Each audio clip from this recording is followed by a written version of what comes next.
My partner got up and went to his adjoining hotel room to get ready for the day. We always booked 2 adjoining rooms with a connecting door to avoid suspicion. It wouldn't be good if our affair was discovered. I was Dan's executive assistant and we had worked together for over 2 years. We had been lovers for most of that time. At the time, because of my job, we often traveled together across the country for meetings and conferences, which gave us lots of time together without anyone noticing. I was married, but my husband stayed at home. I got married very young, at 18, after I got pregnant by my high school boyfriend, Alan. When our parents found out, they weren't happy. My husband wanted me to adopt the baby, but his parents insisted we keep her and offered to help. Alan supported me through the pregnancy, despite what others thought. After a difficult labor, we welcomed our daughter, Lauren, 2 days after my 19th birthday. We decided to keep her. My parents nearly disowned me, so we moved in with Alan's parents, who helped raise Lauren. After graduating, we both got jobs, married in a simple ceremony, and moved into a small house. Our plans for university were postponed when we had another daughter, Emma. Over the next decade, we worked hard and supported each other to earn university degrees while working part-time. Alan was close to the girl, but I wasn't. We often fought and I resented them. I blamed them for the life I had to give up after graduation. I became the executive assistant to Dan Johnson, the business development manager for a medical device company. I was 32 and he was 41. We quickly became a strong professional team and I loved my job. Sales were increasing, management was happy and I got a raise. My job involved a lot of travel, often with Dan, which was exciting. I did a lot of traveling, often with Dan, which was great. I visited new places, met clients, negotiated deals and interacted with executives. Despite the fact I was away from home for 3 weeks out of 4, the experience was fantastic. Dan and I spent a lot of time together and became close, despite our age difference. He was married with 3 young children. To prevent Alan from worrying about my travels, I lied and said I mostly traveled alone or with another woman. In truth, I was traveling with Dan. We were really drawn to each other, so we often found nice restaurants for dinner, wine, and long chats. 6 months in, after landing a big sales order, we celebrated with a special dinner and champagne. Dan told me he loved me, and I was really excited. After a moment of hesitation, I followed him to his room. We spent the night together, and the next morning I felt guilty, but I told myself it was an experience I deserved since I hadn't had the chance to explore relationships when I was younger. I also realized I had forgotten Emma's 11th birthday the night before. Despite the guilt, I acknowledged my involvement as Dan smiled and squeezed my hand on the plane home. When I got home, the guilt hit me again. Alan was happy to see me after a week away, but I avoided his hugs and kisses that night. I declined his advances, claiming I was tired, though I was also sore from being with Dan. It was the first time I had ever turned Alan down. Our affair, which began 18 months ago, continued non-stop. Over time, I got over the guilt and stopped telling Alan what was going on. I just stopped caring about him and our girls. I started lying a lot and I didn't feel guilty anymore. I had fallen deeply in love with Dan and thought about leaving Alan for him. Our company was expanding and Dan and I traveled more often for work. When there were no scheduled trips, we created fake business trips and spent the night in a nearby hotel. We also took short vacations together, using conferences as an alibi. We were careful at work, always behaving professionally and never meeting alone. We communicated through secret email accounts and never met in our town. I argued with Alan about my demanding boss and frequent travel. He often suggested finding a job with less travel, but I told him I was learning too much and earning well during rare work events with partners. We were very cautious, briefly introducing our spouses before mingling with others. No one suspected anything. Alan was happy with my career success, but annoyed by my Alan was left with most of the childcare duties on top of his IT job, although I still loved him. We were drifting apart and our affection had dwindled. I felt guilty and made a mental note to try to make up to him. We had a rough start in life, early on having our first child at 16, getting married at 18 and having another shortly thereafter.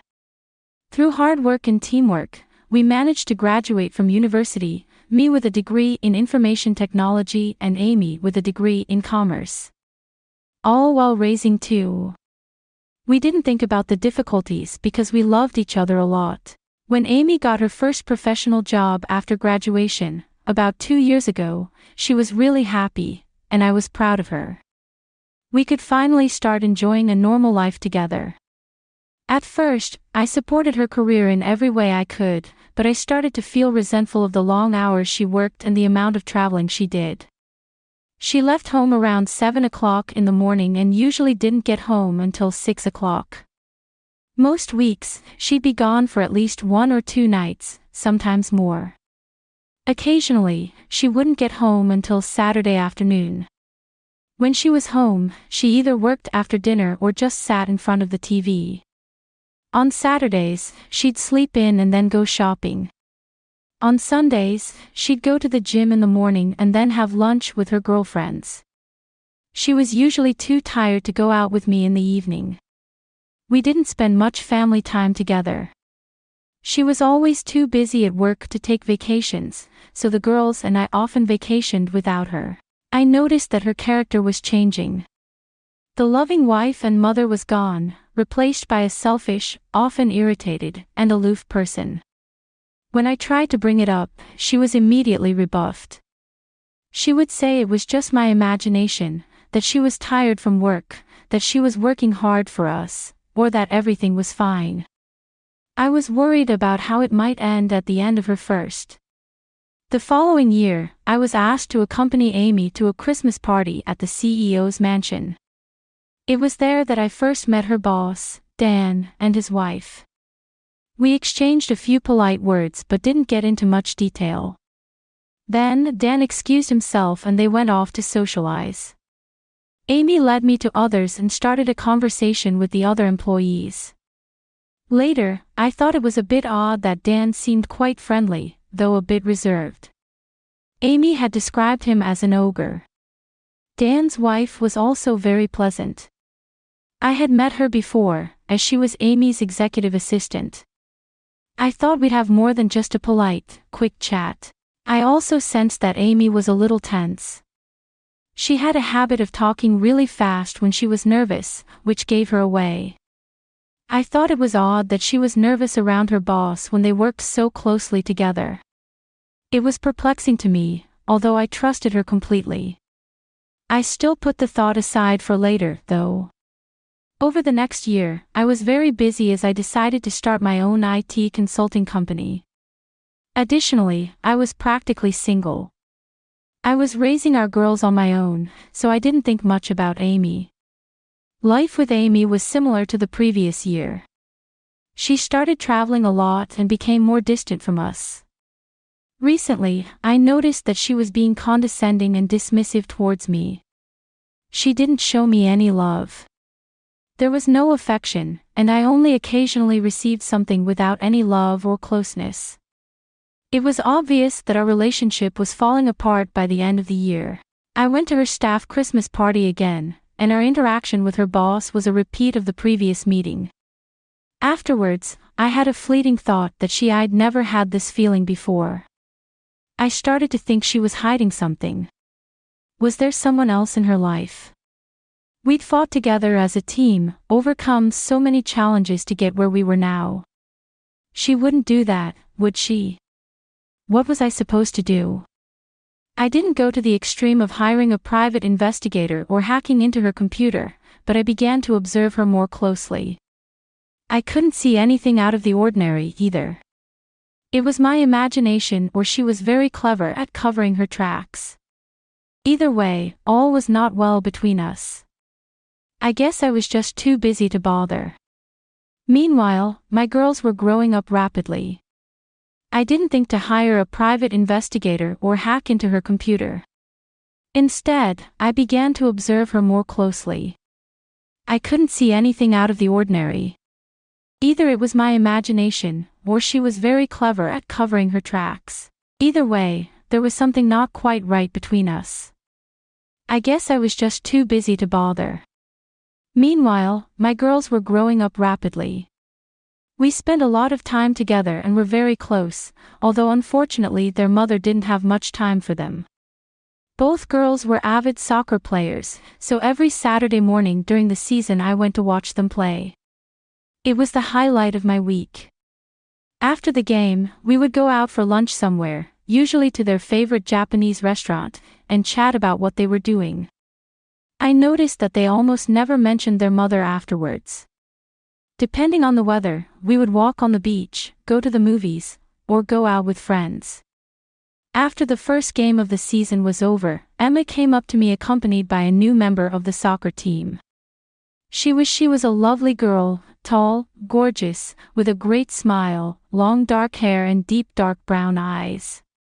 She was also very athletic and had done really well in her first game with Emma's team, scoring 2 goals. "Dad, this is Katie. Can I come over and hang out with her this afternoon?" "Of course, Katie. Nice to meet you." "Sure, Emma. As long as C's parents don't mind." C turned and called out, "Mom, can Emma come over this afternoon?" The woman, who was clearly Callie's mom, turned and started walking toward us. She was the adult version of her daughter and absolutely stunningly beautiful.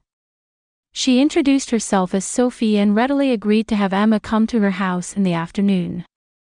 We chatted for a while, but I'm still not sure exactly what I said. I know I babbled incoherently after they left. Both my girls burst into laughter at my embarrassment and then smirked at each other. In the evening, Emma mentioned that Sophie was very nice. Sophie had been a single mom since Cole's father died in a car accident about 3 years ago. She's a single mom. She single-handedly raised C and her younger brother Tom for 11 years. I was intrigued to learn that she was a single mom. The following Saturday, as Lauren and I were watching Emma play soccer, Sophie and her son joined us and asked if they could watch with us. I mentally prepared myself to meet her again and was determined not to look foolish. We chatted during the game. She had recently moved to town for a new job and didn't know many people yet. She was very happy that C had made a new friend in Emma and complimented me on my good manners. After the match, I asked if C could come to our house. "Sure, Emma. That would be great if that's okay with you." "Sure, Sophie. Why don't C and I come over now and have lunch with you? Do you like sushi?" "Yes, I love it." "Great, it's a deal. In fact, why don't all 3 of you have lunch with us?" "I'd love to," I replied. "I appreciate the invitation, Alan, but I'll be in the way of your family, so I won't be able to make it." I was feeling a little overwhelmed when Lauren spoke up. "Please come, Sophie. It would be really nice to have you with us. I'd get a woman to talk to for a change. You would be absolutely out of the way." "Please," she said, looking at me. I shook my head and mumbled something incoherent again as we walked to our cars. Lauren turned to me with a smirk and winked. Lunch was a great success, we decided, mostly because of the 4 girls. We chatted for almost 2 hours. I think Tom was glad of the other man's company, and we talked a bit amongst ourselves about computers and soccer. At one point, I heard Sophie very casually ask my girls if their mom ever came to watch their soccer games. Lauren's answer surprised me, "No, never. It seems that she's not really interested in us. She's only interested in her work and herself. My dad is like our mom too. He's the only one who cares about us." Sophie looked at me in a curious way during the rest of the soccer season. We got into the habit of having lunch together after every game. Emma and her friends became close friends and alternated between our houses after the game and sometimes after school. Sometimes Tom would come over with his sister too, but more often than not he wanted to spend time with me. We often fiddled with computers, kicked a ball around or rode bikes. I noticed that Lauren often stopped by Sophie's house. They would sometimes go shopping and then stop for coffee and a chat. My girls never mentioned Sophie to their mother, and I didn't either. Sophie and I became firm friends. I was pretty much a single parent like her, so it was much easier for us to help each other with parenting. After soccer season ended, we were increasingly alone with the kids on Saturdays when they went on their own field trips or to visit friends. My wife wasn't usually around then, so I was pretty much free. So, we ended up spending a lot of time together, walking, eating lunch or watching movies. I was really looking forward to our meetings and I realized that I had fallen in love with her. Despite this, we never crossed the line of friendship. One day, over a cup of coffee, I told her that I appreciated her spending time with Lauren. You know, she's never quiet about you when she gets home. Sophie, this, Sophie, that. I laughed, and Tom is never quiet about you when he comes to see you. Alan, this, Alan, that. He laughed back, seriously, he needs a male friend. She figured in his life, so I appreciate you spending time with him. Then she suddenly said, forgive me for being blunt, Alan, but it seems pretty obvious that all is not well between you and your wife. We never discussed Amy carefully, avoiding the subject. I sat in silence for about 30 seconds. It was a question I had long pushed to the back of my mind and avoided discussing. The truth is, Sophie, if it weren't for the girls, I'd probably be long gone. Things have been really bad for a few years now. I've tried to talk to her many times, but I've hit a brick wall. Our marriage was hard. From the start, Lauren told you how Amy and I got married. She feels a bit responsible for putting you in that situation. I know it's a bit crazy, but I tell her it's not her fault. That made me open up a lot. I spent the next hour talking about everything. At the end, I was feeling pretty down about Sophie. She came over and gave me a big hug, which was my first real female hug in forever. I'm here for you whenever you need me, Alex. You know that I only hugged her tighter and didn't let her go. Before I knew it, another year was over and it was time for the annual Christmas party for Amy's colleagues. As usual, the workers came around. I got reacquainted with Amy's boss, and it was pretty similar to the previous 2 years. This time, though, I was on high alert. Amy and her boss seemed much more at ease than before, but something was not right. I had a feeling about these two toward the end of the evening. Amy excused herself to go to the bathroom. After a minute, I looked over and saw that her boss was also leaving. I strolled upstairs, not really thinking anything was wrong, and looked for Amy. She wasn't in the bathroom, so I looked around the house and was about to pass the open bedroom door when I heard my wife's voice inside. "Merry Christmas, dear," a male voice replied. I peeked through the crack of the door and saw Amy and her boss kissing passionately with their arms wrapped around each other. I backed away from them, shocked. I went downstairs to think about what to do. I was angry and upset. I don't have a temper, so instead of confronting them right away, I took a moment to calm down and think. Amy came back shortly after, a little out of breath. She spent the rest of the evening acting like my loving wife.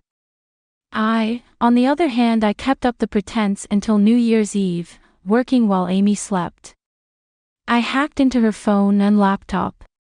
Amy should have known better. Keeping evidence on your personal computer, even if it's well hidden, isn't very smart when your husband's occupation is computer hacking. My worst fears were realized. There was a trail of evidence in her work, personal and secret email accounts. Amy was in a long-term. I also found out that she'd been having an affair with her boss for over 2 years. There were photos and videos showing how serious it was. I even found emails between them. Amy and Dan had even talked about leaving their partners to be together. She seemed interested, but her lover was more cautious. I really was a clueless husband. I installed a covert surveillance program on her phone. I could monitor her every electronic and physical move if I wanted to. My marriage was clearly over. I needed to retain custody of my daughters and protect my business and finances in the new year. I consulted with a divorce attorney. She told me that divorces are no fault, so you can't sue for infidelity. However, in a child custody case, once the children turn 14, she also came up with a strategy to protect my company from financial payouts. Emma would turn 14 in 6 months, so until then I could tolerate living with Amy. That gave me time to prepare. I had to keep everything a secret from Amy. I told Sophie what I had found out and she cried. It was unexpected. I thought she should be the one most upset and in need of a hug. I held her for a while as she tearfully told me that her husband had been homicidal. She said that he had been driving with his secretary when she went through his belongings after his passing. She discovered that they had been having an affair, which made his loss even more difficult. When she recovered, we talked more and I told her about my plans to leave Amy. She grinned. She gave me the green light to put my plans into action. First, I told my wife that since we were both making good money now, we should sell our small house and rent a bigger place while we looked for our dream home. I said we would use the money from the sale to put a down payment on a new house, and she was on board. Our house sold quickly, and we rented another place nearby. I was a tenant on a lease for after just 6 months. I was really sick of sharing a bed with Amy when she was home. When we moved into the rental house, I got a bad cold. I used that as an excuse to move into the spare room so I wouldn't have to sleep with her. I never moved back in and she never commented on it. Maybe she didn't notice or maybe she just liked it. Then I talked my father, whom I also confided in, into starting a new IT company. I was his only employee at the company he owned himself. I then closed my own company and started running my business through his company. Everything was going according to plan until I ran into Lauren, who was dating her first boyfriend. I immediately thought she was pregnant, just like her mom and dad. I'm finding this difficult to tell you, but her mom is. I was shocked that she knew and was speechless for a moment. How did she find out? Well, right after we moved, Emma and I went back to our old house to pick up some things she'd forgotten. Mom and her boss were there. That's a little strange. It's a bit strange, but it doesn't prove anything. I know about their affair. Lauren and I have known for a long time. So why don't you do something about this cheating woman? Emma saw her too. I called out to Emma, who was hiding with an audience around the corner. She came in bashfully. I gave them both a hug. I knew it was tough for them to see this, especially young Emma. Can you both keep this between us? They nodded. I'm planning on leaving your mum soon. I'm just waiting until Emma turns 14 so you both can legally choose who to live with. They both shouted.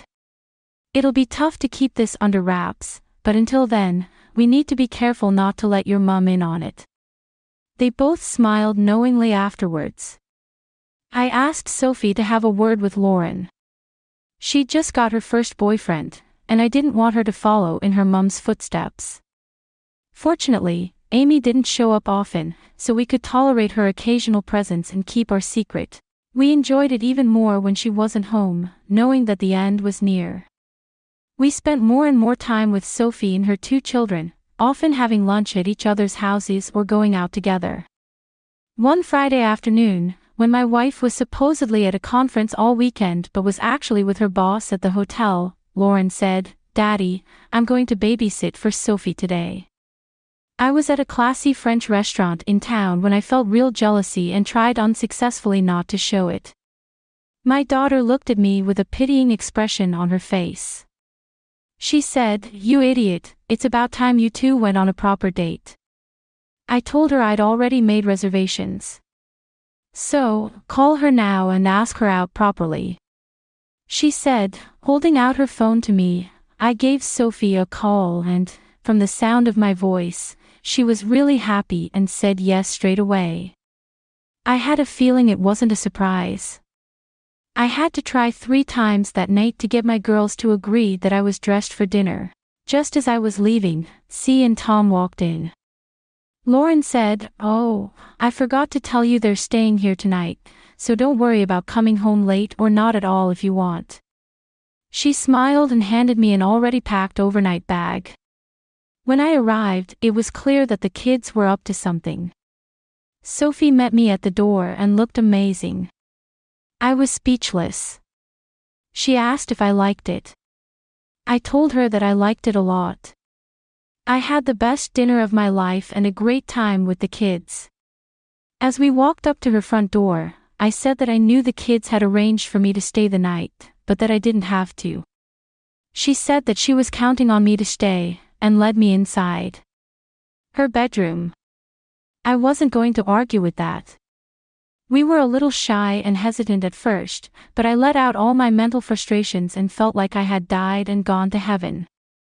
The next morning, we heard the sound of lots of feet on the stairs, voices outside and a knock on the bedroom door. Lauren poked her head inside. "Good morning, you two."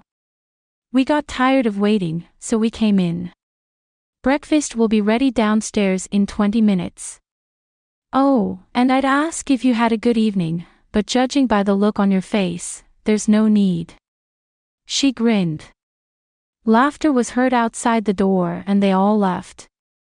How did we manage to get such a wonderful group of children? So, we're all on the same page. Emma and I need a mother, and Tom and C need a father.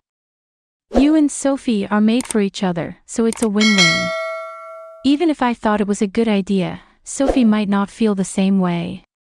Papa, you should be able to tell how she feels about you and what she wants. Do I have any say in the matter? Absolutely not. Daddy, from the look on their faces, they were thoroughly amused. From their expressions, it was clear they were amused. I was at the mercy of my daughters. A few days later, at dinner, I announced I was going house hunting the following weekend. Sophie asked what kind of house I was looking for. I wanted to be close to the beach, 2 stories with a large family room and a kids' escape room. I also want a big backyard and a pool, and at least 6 bedrooms in case my family ever grows. You never know. I looked directly at Sophie and said, I also want to make sure it will appeal to the woman I might fall head over heels in love with. Sophie stared back for a full minute, then walked over to where I was sitting and kissed me passionately in front of the children. We took a moment to catch our breath. The kids watched us in silence, and then they exploded with joy, dancing around us. I took that as a sign that we were on the right track. After weeks of searching, we found the perfect place.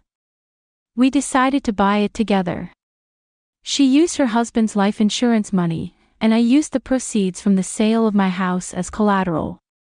Everything was ready for the big showdown with Amy as Emma's 14th birthday, which meant that D-Day was fast approaching. The day came when Amy said she was leaving for 7 days to go to a sales conference on the West Coast. I later checked her email and saw that she was actually going on holiday with her boss to celebrate their 3rd wedding anniversary on the island of Bali in Indonesia. To avoid arousing suspicion at work, they told everyone they were going on holiday with their families because they were working so hard and neglecting them. She would leave work a day early. She'd fly to Bali alone, leaving her boss a day later. She'd come back to work a day earlier than him to make it look believable. They were getting lazy and their gimmicks weren't up to their usual standards. If someone had checked, it would have all fallen apart. Amy flew off to her conference, and we immediately started packing and moving our things to our new home, where Sophie and the kids had moved a month earlier. On the same night Amy arrived, a volcano in Bali started erupting. It was a Gung volcano, which means it's active. It spewed clouds of volcanic dust into the air, and all flights in and out of Bali were suspended. Amy's lover stayed home, and she was stuck in Bali alone to celebrate their wedding anniversary. It's hard to believe, but it's true. The volcano kept erupting, and all flights were still cancelled, separating the lovers behind the eye checked her emails and messages every day. The lovers were not happy and Amy was very resentful of Dan, as if it was his fault. Every once in a while, Amy would call home and tell me how busy she was at a conference. I would ask her how things were going at the hotel and ask questions about the city she was supposedly in. When I later gained remote access to her laptop, it turned out that during the phone call, she had been frantically searching the internet. I needed to find out more to come up with plausible answers. In the meantime, all 6 of us were getting settled into our new home. I had my attorney file a separation document with the family court. I also got temporary custody of my girls from the court after filing their signed statements that they wanted to live with me. As the day of Amy's return approached, all flights were cancelled. I wondered how Amy would handle the situation. She called me one evening and told me that she had made a lot of connections. With lots of potential big sales leads at the conference and her boss had asked her to follow up with them right away before she returned home, I could tell she was feeling pretty nervous. It's also a good thing she didn't call on the video link or I wouldn't have been able to contain myself. I just assured Amy that we were fine and I understood. Another week went by and she was still stuck in Bali. I saw frantic emails and texts between the 2 lovers. Her boss informed everyone at work that she had to extend her vacation. Her boss also called me because of a family emergency.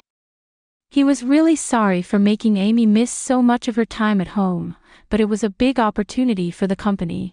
I waited for his call and was ready to answer like a dutiful husband to an important working wife. I told him I was fine and understood. I then asked him where Amy was going. He started thinking of places. I read Amy his letter letting her know where she needed to be. My strategy was, I made sure to keep my wife on her toes by asking her about interesting places in the cities where she was staying. I knew she had done her research, so I always asked her a few unexpected questions to throw her off. I asked her questions and enjoyed her attempts to give herself away.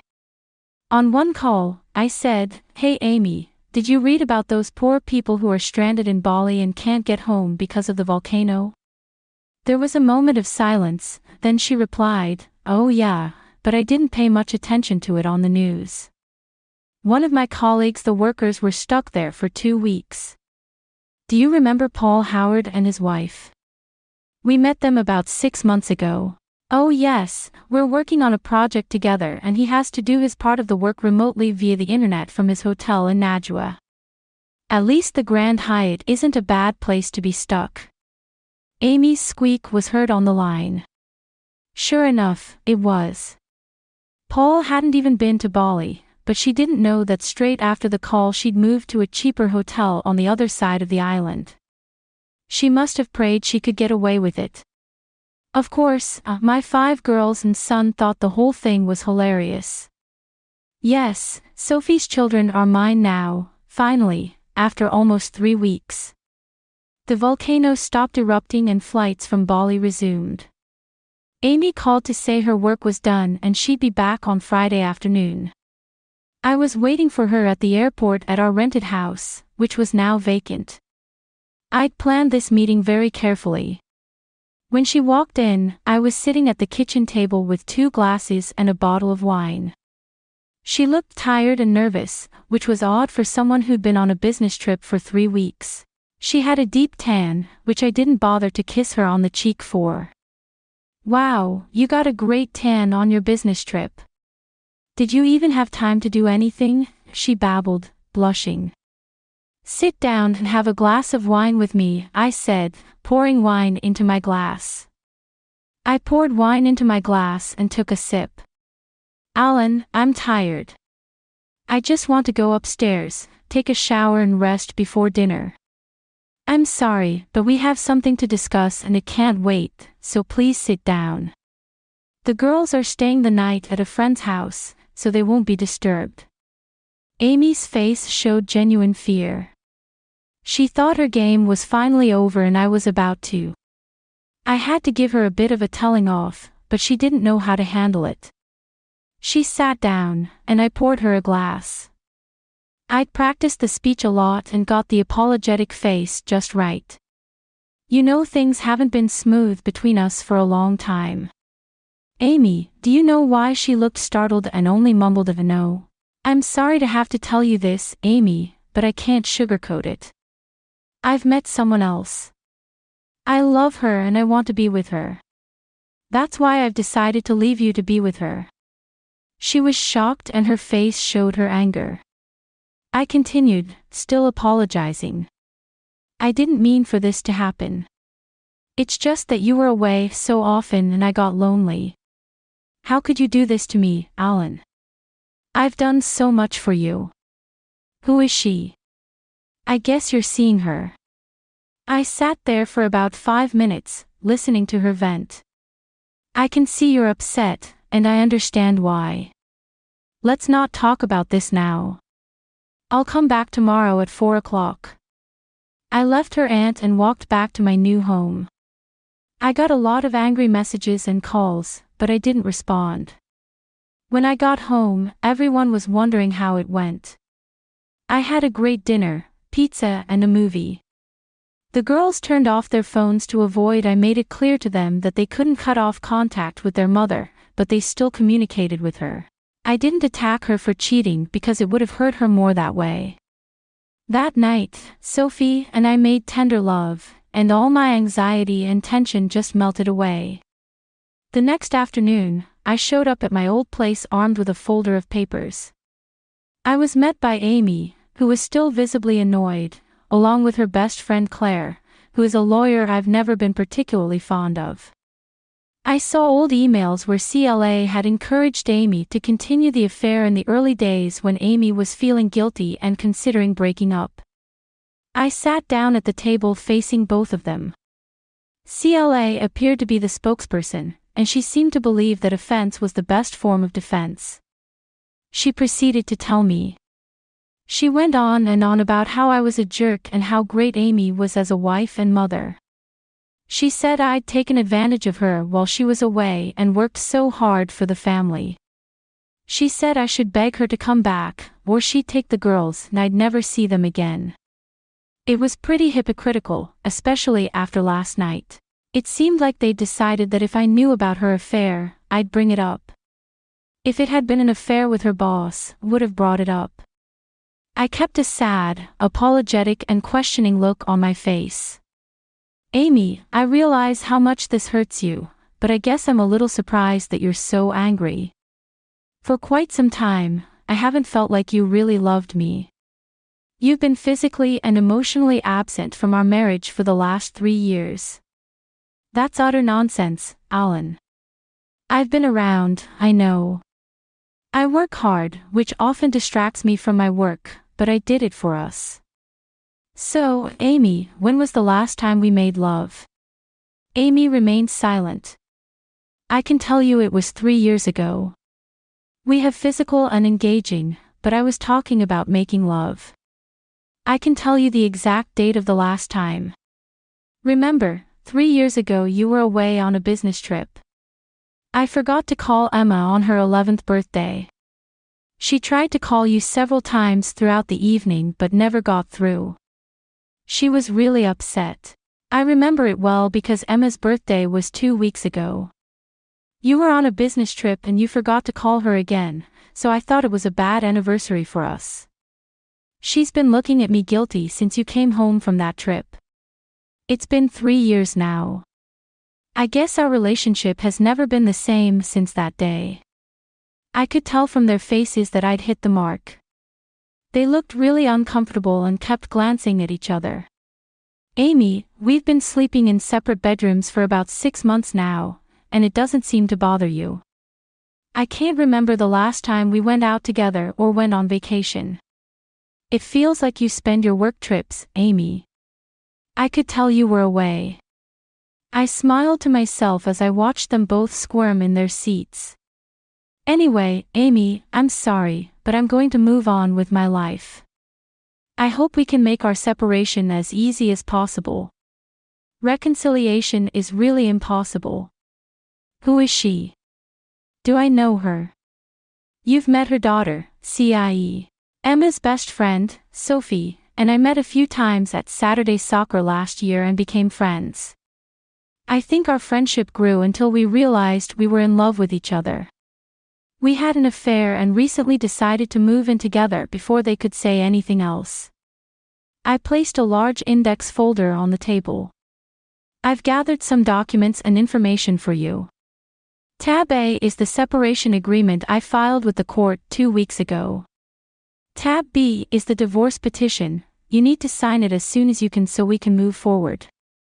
Tab C is the proposed financial settlement. Tab D is the new lease on this house. The lease expires in 3 weeks, so you will have to renew it in your name if you want to stay. Tab E contains all the utility contracts. I gave notice. If you want to stay, you'll have to renew the agreements in your name in 3 weeks. I've withdrawn 60% of the funds from our joint accounts and the credit cards in your name now belong to you. Finally, Tab G is a temporary court order for custody and child support. The girls have decided to move in with me, so custody will be handled by. Child support will be paid directly from your paycheck at work. Access to visitation has been left open so we can work this out as we see fit. They were surprised that I was so well prepared. Claire began, "You creep. You've been planning this for ages. You're not going to get away with this. We're going to take your IT company, your girls, and your money." Well, yeah, I've been planning this. Since Christmas, I had an epiphany at your staff Christmas party. Amy, I realized it was over between us and it was time to act. I watched Amy frantically trying to remember what had happened there, so selling the house to buy another was a shame. CLA said. I only smiled. For screwing me, Claire, I don't have a company to take over. I closed it down a few months ago. I work for someone else now. I also bought a new house for Sophie to live in after I filed for legal separation. It's not an asset to our marriage since I have legal custody of the girls. I can use 60% of the money from the sale of the house to buy a new home. I'm not sure what you can really do, Claire. You might want to research state laws. You'll find that once the children turn 14, they can choose who they want to live with.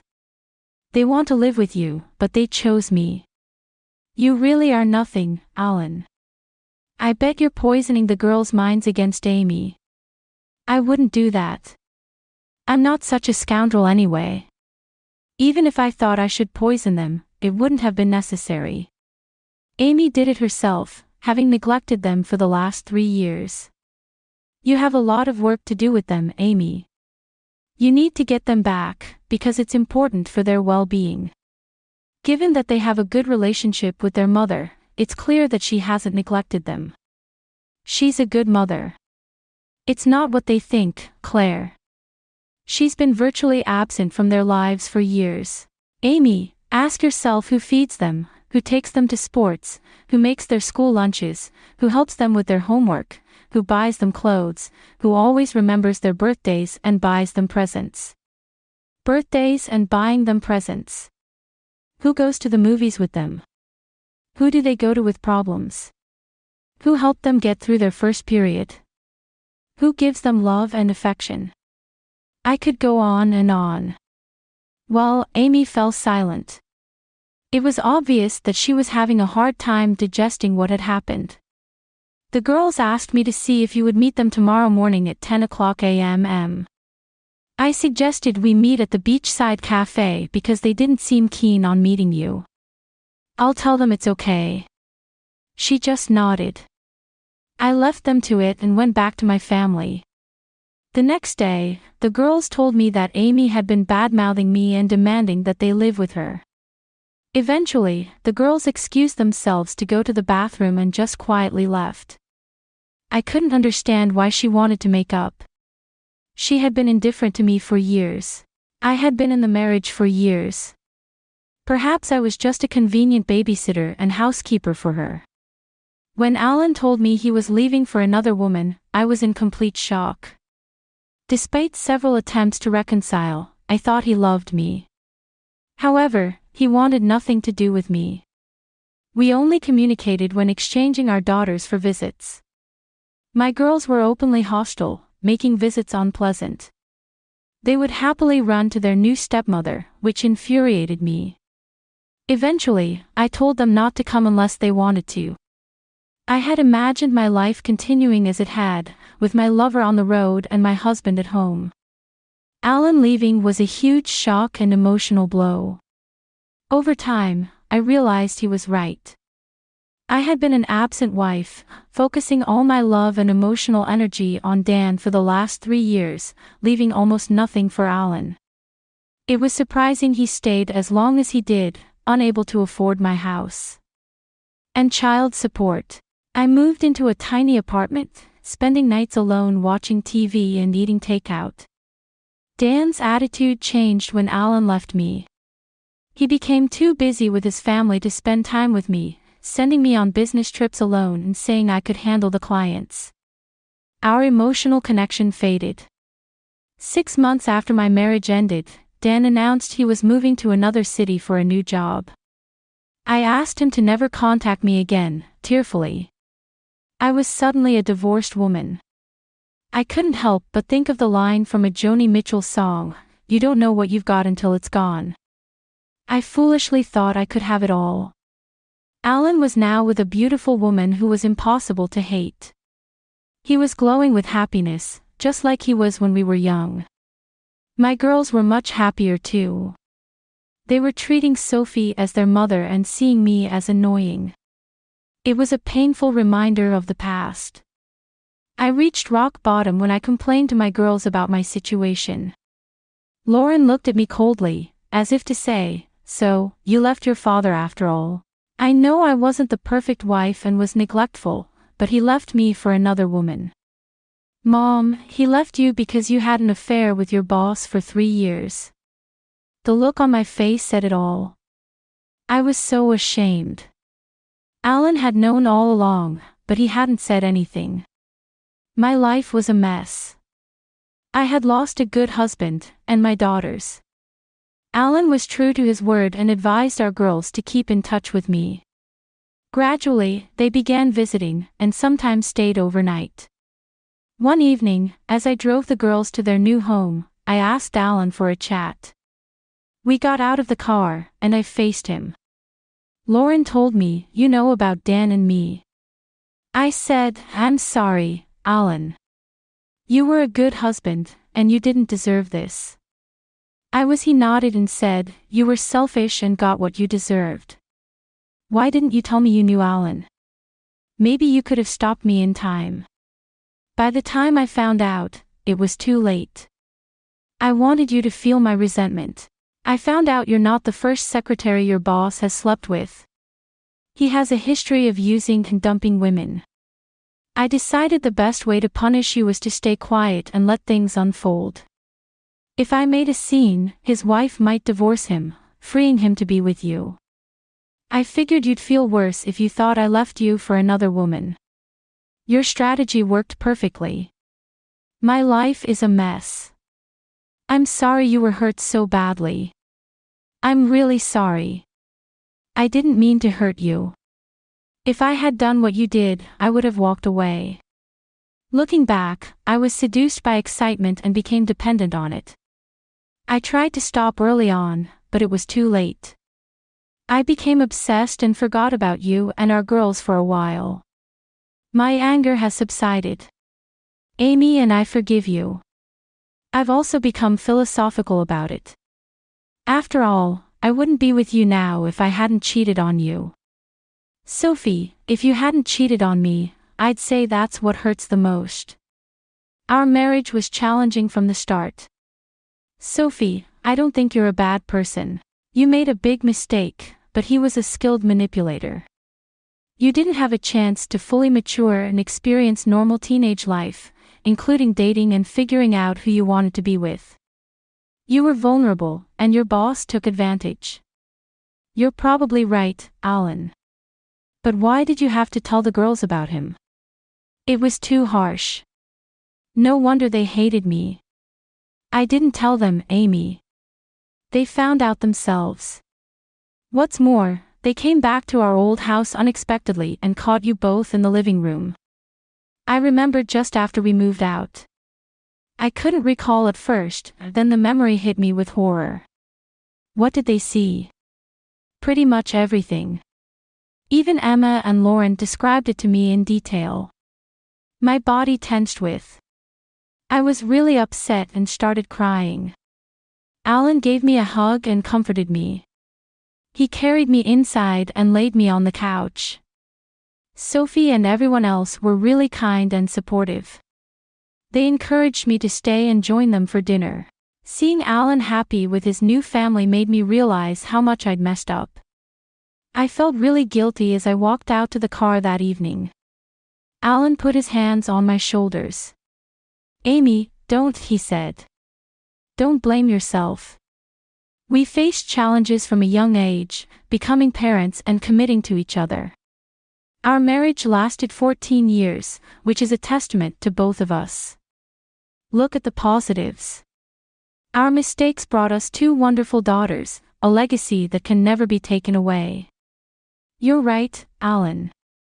Speaking of mistakes, I've made another. Sophie is pregnant, so we're getting married sooner than planned. You seem prone to mistakes. I'm a man and a good husband. Alan is better than I deserved. I wish you well. I hugged him and kissed his cheek before leaving, feeling regretful. Why did I forgive her so easily? There were several reasons.